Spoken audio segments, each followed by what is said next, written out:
Hola, muy buenos días, bienvenidos y bienvenidas a este viernes 13 de febrero del 2026. En el asunto de la temática relacionada al sentir y cómo a través de la transformación del sentir podemos ir saliendo de la etapa inmadura de la humanidad para irnos adentrando en la etapa madura o en la etapa hacia la plenitud humana.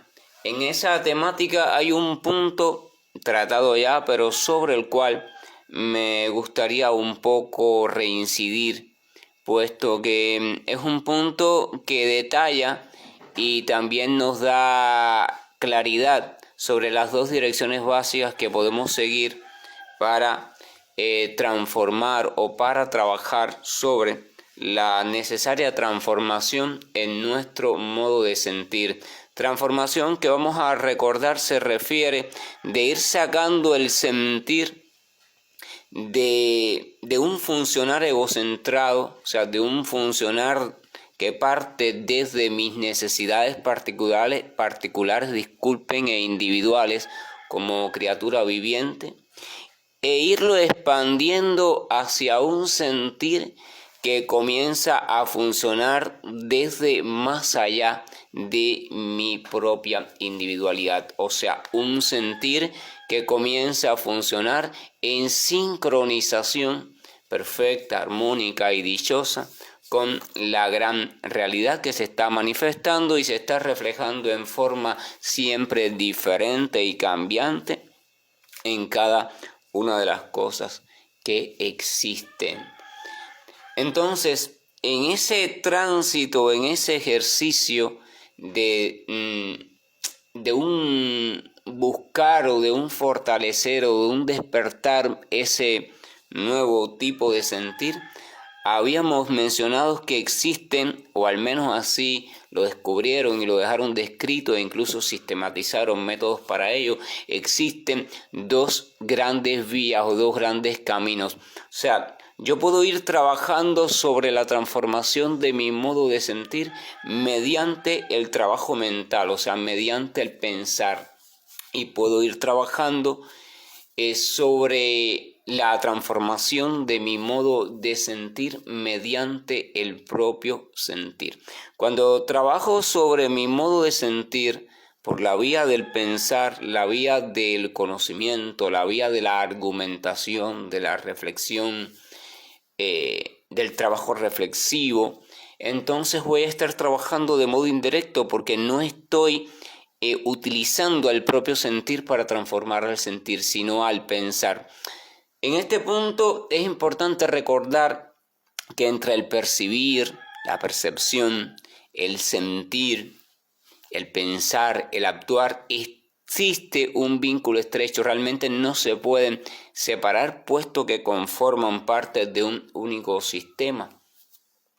Y cuando uno cambia y lo hace de forma radical y sostenida, los demás van a seguirle en ese cambio. Y eso es importante tenerlo en cuenta. Entonces, si yo cambio radicalmente y progresivamente las conclusiones de mi pensar, si yo comienzo a ver la realidad desde una conclusión diferente, esto significa a observar la realidad, no tanto observar, sino a comprender la realidad de modo diferente y sostengo esa nueva comprensión, entonces mi viejo sentir sobre la realidad, mi forma de sentirla va a ir cambiando porque va a necesitar acomodarse a esa nueva comprensión, porque de lo contrario entraría en conflicto, y un conflicto subjetivo o un conflicto psicológico no es agradable de sostener en la mente, y siempre de una manera u otra se va a buscar la resolución del conflicto.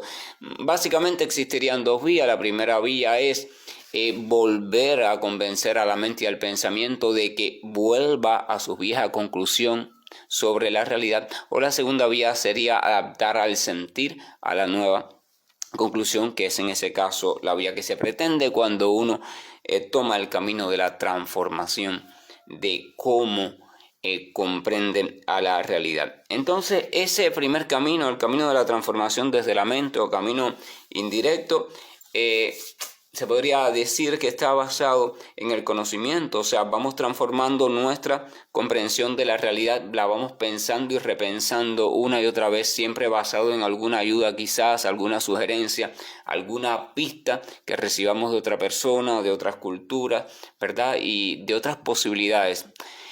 Ese camino se recorre desde una apertura, tenemos que estar abiertos a pensar que otras formas de ver la realidad también pueden ser posibles y también pueden ser tan sólidas e incluso pueden ser más completas, más saludables que la forma que nosotros estamos empleando. Nosotros andamos por la vida, todo el mundo anda por la vida, al menos los que tienen más o menos una capacidad mediana de andar de manera armónica desde lo racional. Todo el mundo anda por la vida basado en una comprensión. En función de cómo tú comprendes las cosas, en función de eso es que tú actúas, es que tú sientes, es que tú percibes las cosas. O sea, tenemos una comprensión del mundo, una comprensión de los otros, una comprensión de nosotros mismos. Tenemos armado, construido todo, una comprensión en los diferentes aspectos o áreas de nuestra propia existencia. Y desde esa comprensión, entonces vamos haciendo, vamos permitiendo que todo lo demás que conforma nuestra vida, nuestro actuar, sentir, percibir, también se vaya orientando en ese mismo sentido.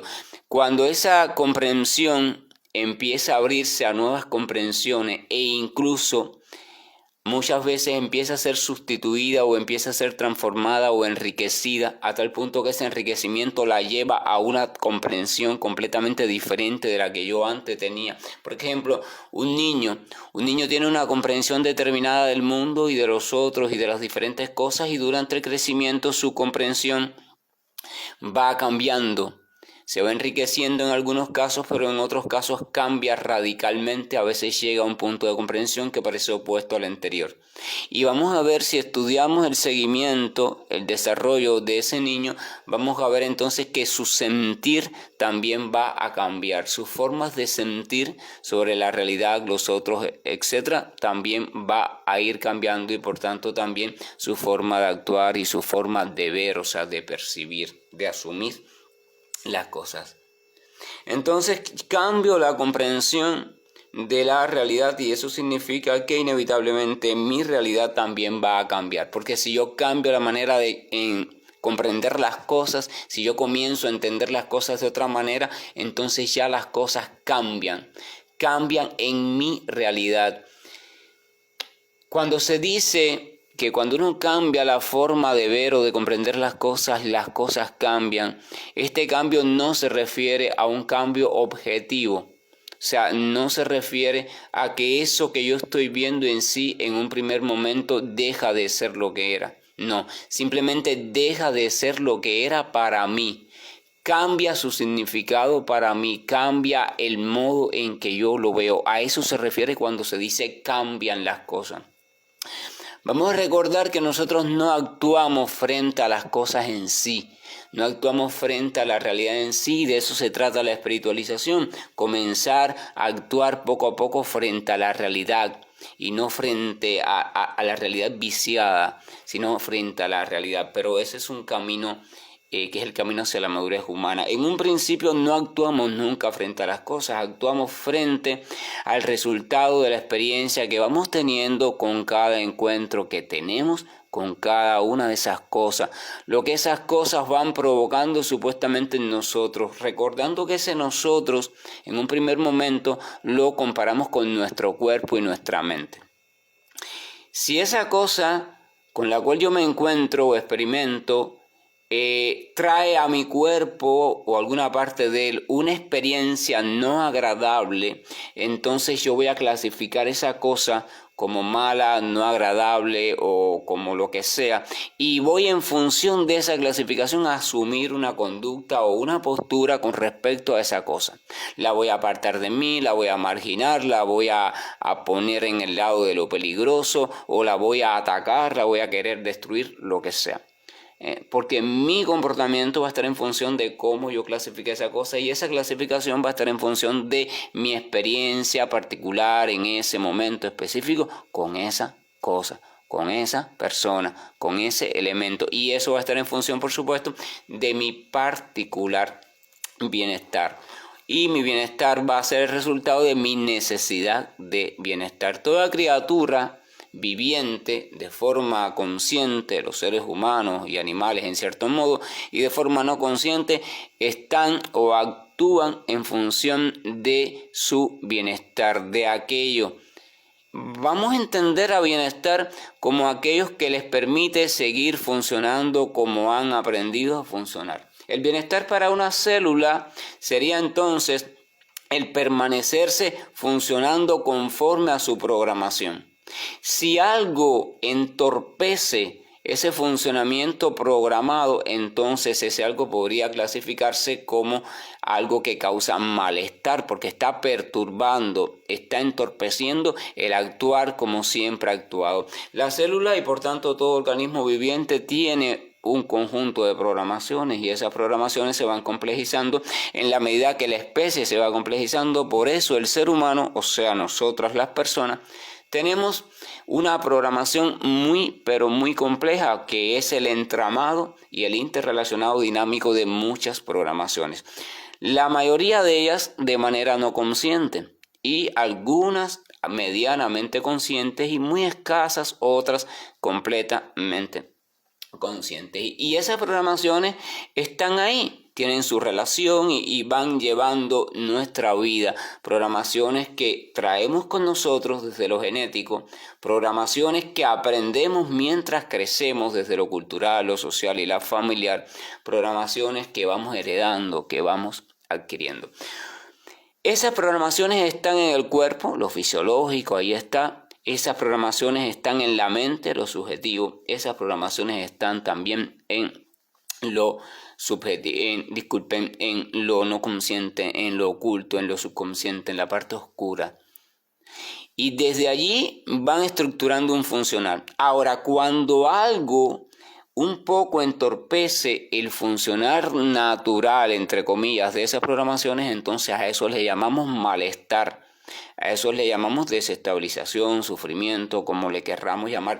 Y enseguida hay mecanismos establecidos dentro de esas propias programaciones para tratar de resolver el asunto. Si nos fijamos en el funcionamiento del cuerpo, el cuerpo tiene una serie de mecanismos vigilantes para tratar de que la programación natural, y vuelvo a encerrarlo entre comillas, o sea, la normal, para nosotros, para cada individuo, se restablezca. Tiene mecanismo, ¿verdad?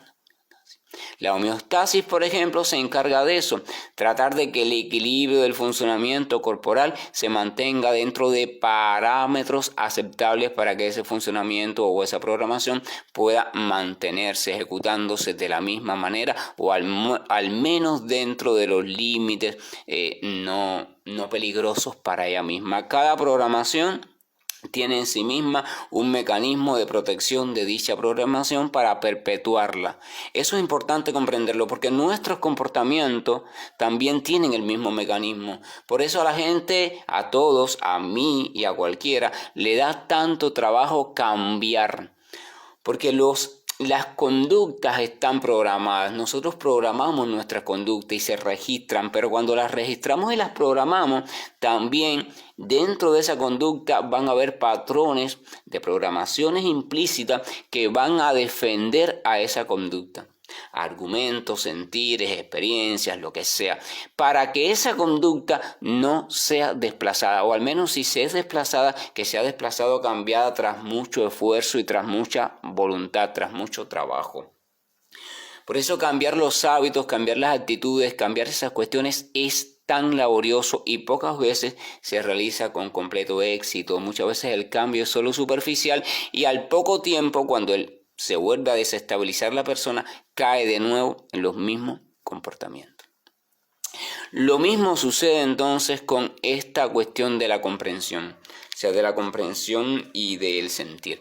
Cuando mi comprensión de la realidad cambia después de mucho esfuerzo, cuando yo me convenzo de una nueva manera de comprender la realidad o enriquezco la antigua que yo tenía, que es lo que debería pasar. Mi comprensión debe irse enriqueciendo con la adquisición de conocimiento. Eso hace el niño en la escuela, eso debemos hacer nosotros cuando crecemos, aunque muchas veces no lo hacemos, seguimos siendo inmaduros, seguimos pensando como niños, etcétera, cuestiones así.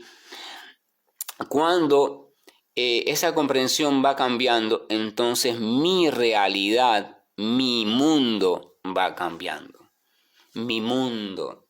Y cuando mi realidad cambia, porque mi comprensión cambió, entonces mi modo de sentir esa realidad también cambia. Y ahí está el punto. Entonces vemos cómo por esa vía, mediante el pensar, mediante el conocimiento, mediante la reflexión, se puede de modo indirecto ir llegando al cambio del sentir con respecto a las cosas. Cuando yo cambio, por ejemplo, mi comprensión sobre qué es un ser humano o mi comprensión sobre una persona específica, vamos a poder comprobar también después, si nos damos cuenta y si observamos de manera consciente y crítica, que mi sentir hacia esa persona cambió. Si yo de pronto considero que alguien realizó algo y yo lo clasifico como malo, desvergonzado y lo comprendo así, yo voy a enfocarme o a tratar a esa persona desde esa perspectiva. O sea, ¿cómo voy a tratarlo a la manera de las personas malas, desvergonzadas, cosas así? Porque así yo aprendí y al modo que lo aprendí, que va a ser diferente de cómo en otra cultura se trata con esas personas. Pero sí, con el tiempo yo voy comprendiendo que en verdad lo que esa persona hizo o los motivos por los que lo hizo no son los que yo pensaba y por tanto ya no entra dentro de la clasificación mala, desvergonzada, o yo simplemente me expandí un poco más, me hice más flexible y ya no lo veo como malo y desvergonzado como lo veía hace 5 años. Entonces mi sentir con respecto a esa persona va a comenzar a cambiar. Y cuando eso pasa, mi actuar con respecto a esa persona también va a comenzar a cambiar. Y eso, así es de maravillosa la criatura humana y por tanto podremos aprovechar eso. Y ese es el camino también para el cambio de la apertura hacia el desarrollo de compasión, de amor creciente hacia toda la humanidad. Ahora, ¿qué pasa? Ese es el método indirecto. Ahora, el método directo, el método a través del sentir, sería desde el propio sentir. Ese método del propio sentir tiene que apoyarse necesariamente entonces en la existencia o en la aceptación de una supuesta realidad que yo no puedo comprobar todavía por mí mismo, pero tengo que de algún modo ejercitarme en ella, aceptarla y ejercitarme en ella, para entonces, tomándola como conclusión, no por el pensar, sino por la aceptación, por la entrega, por la creencia, por la fe, aceptándola allí, entonces esa realidad aceptada genera un nuevo sentir. Fíjense la diferencia. En el primer método, yo mediante la exploración, mediante el pensar, el conocimiento, la adquisición de nuevos enfoques, etcétera, etcétera, voy convenciéndome por argumentos supuestamente lógicos de una nueva comprensión sobre la realidad, por tanto, de una nueva realidad. Pero en este segundo método no, este segundo método yo acepto una realidad que me proponen sin necesidad de pensarla. Ya me la proponen pensada y yo la acepto, ¿verdad? Es lo que llamamos la creencia. Y entonces, si logro aceptar eso, entonces se va a transformar mi sentir por el mismo mecanismo que ya hablamos ahora. ¿Qué pasa con esa propuesta de realidad? ¿Cómo le podríamos proponer a alguien o a un grupo de personas una nueva realidad para que la acepte? Tendríamos que armar toda una estrategia muy compleja y que se armó, de hecho todavía está armada, pero fue la que funcionó hace mucho tiempo en las sociedades más simples, que es la estrategia de la construcción de los mitos, o sea, historias, se podrían clasificar como fantásticas, aunque no son fantásticas, historias que no pueden ser comprobadas, que no pueden ser verificadas, pero que se afirman como reales, se afirman como procedentes de lo divino, como procedentes de revelaciones de los dioses o del dios o de lo que sea. ¿verdad? Los mitos. Esos mitos van a utilizar símbolos, o sea, van a utilizar referencias que forman parte de la, ¿cómo se dice?, de la cosmovisión de ese pueblo para transmitir el mensaje de realidad que quieren transmitir. Van a utilizar rituales para perpetuar el comportamiento frente a esa realidad y al mismo tiempo hacer más real todavía lo que el mito quiere representar o transmitir. O sea, mediante lo simbólico, mediante lo mitológico, mediante los rituales, mediante las creencias, entonces la cultura humana y algunos humanos dentro de esa cultura fueron construyendo, fueron mostrando, fueron insinuando una nueva realidad. Ahora, esa realidad, ¿por qué la insinuaban? ¿Para qué la insinuaban? Para hacerle llegar a la gran parte de la población la noticia de la posibilidad de pasar de un sentir particular, de un sentir encarcelado en la realidad particular, a un sentir expandido, a una realidad grande.